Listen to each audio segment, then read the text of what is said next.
Kinsey Series, Episode 7, That All About Achievements.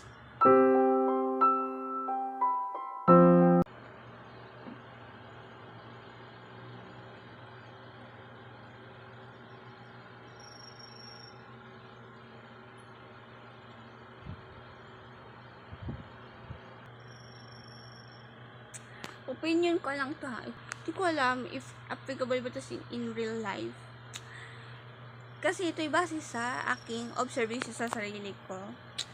Even to, mayroon tayong na achievements. Pansin ko, yung mga bagay na yon, not all the time is napapakinabangan. For example, yung achievement ko, first achievement kong natanggap is Certificate of Merit for being most helpful nung ako ay grade 3. So, to be honest, parang di ko din siya mapapakinabangan. Kasi, una sa lahat, grade 3 pa lang ako no. Pangalawa, ako ay nuknung ka ng sama ng ugali. Kung tatanungin nyo man, ano man yung mga achievements na na-receive ko. Mostly kasi certificates siya about sa pagiging with honors.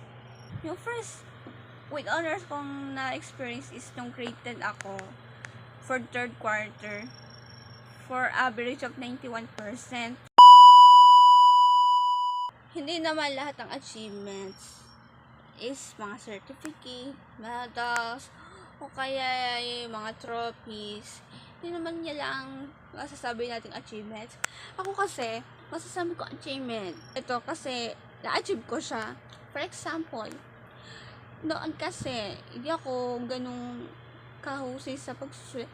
Ngayon, parang achievement na sa akin na na-improve ko yung pagsusulat ko. I can do my own essay without using any internet, you know. Unless na lang kailangan ng reference, ganyan, in using the punctuation, at least na-improve ko siya kahit hindi ko pa siya fully forte to use that method. Kasi, I'm on my progress.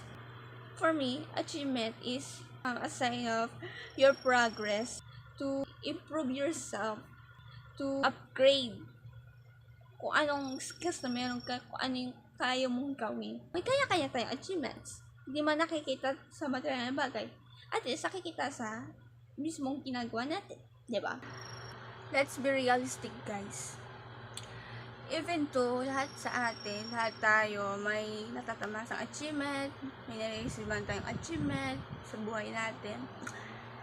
Di talaga natin maiwasan na may mga tao na ginagamit nila yung achievements nila para hatakin yung iba pababa.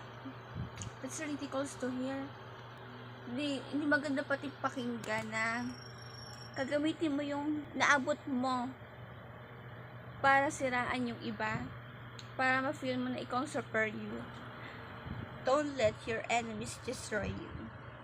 Instead, use your imagination to explore yourself, to improve yourself. While you are exploring yourself, may explore mo din how will you gain the achievement you deserve.